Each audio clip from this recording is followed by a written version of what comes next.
Olá, caros alunos! Agora vamos falar um pouco da terceira unidade do material que vocês têm para estudo.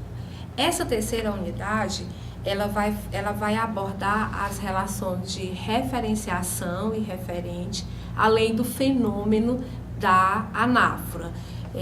Esses dois elementos, eles são de suma importância para a progressão textual, Então, a referência, segundo o Koch 2002, ela consiste em considerar que há um mundo extramental dado a priori a ser internalizado.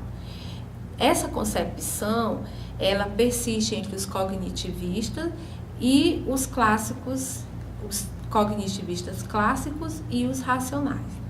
A referência, ela caracteriza-se por ser um significado linguístico do referente, ou seja, uma representação extramental de referentes do mundo extramental. Já a referenciação, ela está relacionada à parte do pressuposto de que existe uma realidade, porém a sua apropriação assume implicações sociais e culturais que são chamadas de versões públicas do mundo. Basicamente, resumindo tudo isso, se poderíamos resumir tudo isso, podemos dizer que a questão da referenciação, ela destaca que toda vez que você usa uma linguagem, você coloca em foco uma pessoa. Essa pessoa, ela é chamada de referente. Você coloca em foco uma pessoa, um elemento, e esses são chamados de referente, né? E esse referente, ele vai mudando ao longo do texto. Então, o processo de referenciação, ele está relacionado basicamente a essas mudanças que vão acontecendo do referente ao longo do texto. Por isso, há uma correlação entre esses dois. Além disso, além do processo de referenciação, nessa terceira unidade também, nós vamos estudar o fenômeno da anáfora.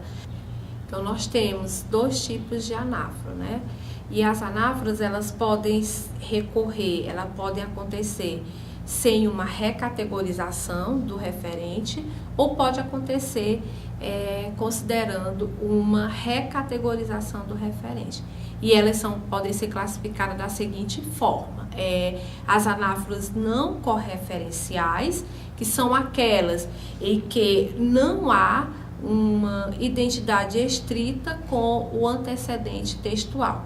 E também temos a anáfora correferencial, que são aquelas que ocorrem quando há uma retomada de um antecedente. Então, a anáfora, ela constitui um elemento importantíssimo ela é um elemento importantíssimo, aliás, ela é um operador de progressão de suma importância para o texto. Ela também é responsável por estabelecer conexões entre o texto. Nessa terceira unidade, vocês vão dar conta, vão observar basicamente essas duas relações, a relação de referenciação e a relação anafórica, né?